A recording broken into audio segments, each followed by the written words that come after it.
ሰላም እንዴት ናችሁ? ሚሴለን ነኝ። ዛሬም ሌላ ታሪክ። የዛሬው ትንሽ እኔም በሳቱ ኢሞሽናል ነበርኩ፣ ተናድጄበት ነበር፣ በጣም ተሰምቶኝ ስለነበር በደንብ ኃይለ ቃሎች እጠቀማለሁ። ሶሪ መጥፋት እፈልጋለሁ ስላለኝ ተማሪ ነው እነግራችሁ። ምን ሆነ መሰላችሁ? የሶስተኛ ክፍል ተማሪ ነው እና እናቱና አባቱ እሱ ለቤት ሁለተኛ ልጅ ነው። እናቱና አባቱ በግላ ለመግባባት በምንም ጉዳይ ይሁን እኔ የነሱን መግባባት እሱን ለማሳዘን ምክንያት በቂ ነው ብዬ ስለማላምን የነሱ ጉዳይ የራሳቸው ጉዳይ ነው። አልተግባቡም፣ ተጣሉ። አባት ከቤት ወጣ። ከዛ በፍርድ ቤት ነበር ጉዳዩ የተያዘው። እየተከታተሉ 4 ልጆች ስለነበሩ አባት ምን ይላል? 2 ልጆች ለኔ ይሰጡኝ፣ 2 ልጆች ከሷ ጋር ይቀጥሉ ይላል። ይሄ የሶስተኛ ክፍሉ ተማሪ ለቤት ሁለተኛ ልጅ ነው። 2 ልጆች ለአባት ከተሰጡ አንደኛና ሁለተኛው ትልልቆቹ ኦሬዲ ትንሽ ከፍ ብለዋል፣ ራሳቸውን ይችላሉ ተብሎ ስለሚታሰብ አባት ጋር የሚውሉት አንደኛና ሁለተኛ ልጆች ናቸው። ከሱ በታች ያሉት 2 ናቸው ለእናታቸው የሚሰጡት። ከዛ በዚህ ጉዳይ ላይ ትንሽ ጭቅጭቁ ይራዘምና ልጆቹ ፍርድ ቤት ሄደው ከአባታችሁ ጋር ነው ከእናታችሁ ጋር ነው መሆን የምትፈልጉት ብለው እንዲመርጡ ፍርድ ቤት ይቀመጣሉ። ከዛ ይሄ ልጅ እናቱም እናቱ ናት፣ አባቱም አባቱ ነው። ማንን ነው የሚመርጠው? እሱ የሚፈልገው ከሁለቱም ጋር መኖር ነው፣ መብቱ ነው። እሱ የሚፈልገው የአባቱንም ፍቅር የእናቱንም ፍቅር። ከእንቅልፉ ሲነቃ አባቤ ማሚ ብሎ ቤት ውስጥ መጣራት ነው የሚፈልገው።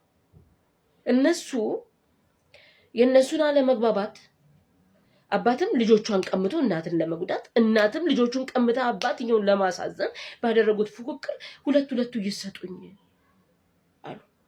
ይሄ ልጅ አባቱ ጋር ከሄደ 2 ወንድሞቹንና እናቱን ያጣል።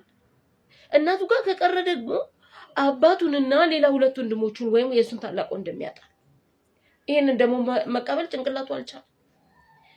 በአጋጣሚ ከዛ በፊት እነዛ ሰዎች በጣም የሃይማኖት ቦታ የሚመላለሱ ልጆቻቸውን በቃ ቅዳሜና እሑድን በጣም ጥሩ ጊዜ ከልጆቻቸው ጋር የሚያሳልፉ ጥሩ አታችመንት የነበራቸው የሚገርም ኢኮኖሚካሊ በጣም ያደጉ ሰዎች እድሜም ትንሽ የሚባሉ አይነት አልነበሩም። እና ልጆቹ እስካሁን ድረስ እስከ 3ኛ ክፍል ሲደርስ እያየ የመጣው ነገር አለና አሁን የዛ ተቃራኒ ነውና ስለዚህ ምረጥ ተባለ።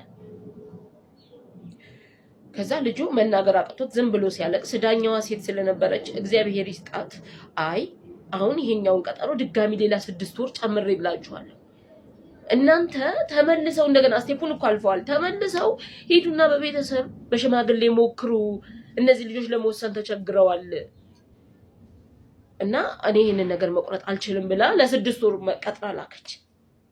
ከዛ ይሄ ልጅ ቀን እየገፋ ሲመጣ ከቀን እየሄደ ሲመጣ ለካ ያ 6 ወር እየተቆጠረ እየመጣ እንደሆነ ያውቃል። የዛሬ ልጆች ብልጦች ናቸው። በፈረንጅ አቆጣጠር ነው የያዘው። ቀኑን መናገር ስለማልፈልግ ነው። የዚህ ቀን ነበር ቀጠሯችን፣ ከ6 ወር በኋላ ማለት የዚህ ቀን በዚህ ሰዓት በዚህ ቀን ነው የሚሆነው።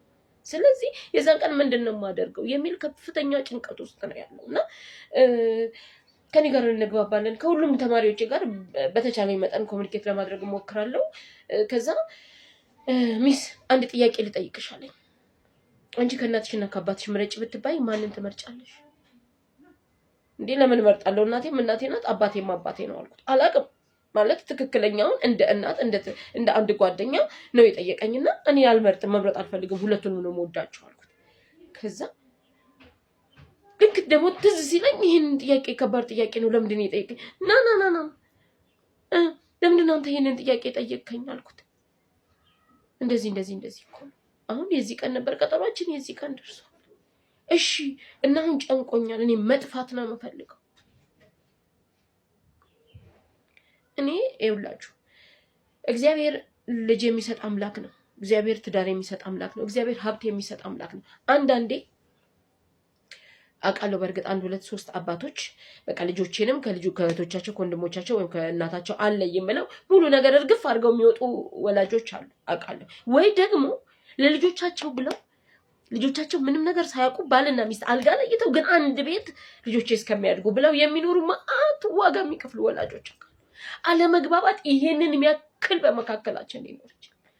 ምክንያቱም እኔ ሌላ ሰው ነኝ፣ የኔ ባል ሌላ ሰው ዩሲ በጣም ብዙ ማያጣጥሙ ነገር ልጆች ሊኖሩ ይችላሉ። ግን ልጆች ከተወለዱ በኋላ እንደው በፈጠራችሁ አምላክ በምትወዱት በሰማይና በምድር ባለቤት በሆነው እግዚአብሔር ምለምናችሁ ልጆች ከተወለዱ በኋላ መግባባታችሁ ጫፍ ወጥቶ ካቃታችሁ እኔ እንደዚህ አሪጌ እንደምነግራችሁ ሰዎች አንድ ቤት እየኖራችሁ ልጆቻችሁ ግን ሚስጥራችሁን አይወቁ አልገለዩ በቃ ልጆቹን መሸወድ እኮ ቀላል አሁን ይሄ ልጅ መጥፋት ነው የምፈልገው ያለበት ምክንያት ከአባቱ ነው ከእናቱ ከወንድሞቹ የትኛው መርጦ የትኛው ነው እና ፕሊዝ ምንም አይነት ነገር ቢፈጠር ምንም አይነት ነገር ቢሆን ቀላል ነው ያልኩኝ ዝቅ አድርጌ ዋጋ እየሰጠሁት አይደለም ክሬዲታችሁን አሳንሽ አይደለም ግን ኦሬዲ እነዚህ ልጆች የመጡት እኛ ወደን ፈቅደን በገባንበት ሪሌሽንሺፕ በተፈጠረ ግንኙነት ነው እነዛ ልጆች የተወለዱት ምንም አይነት ዋጋ የመክፈል ግዴታ የለባቸው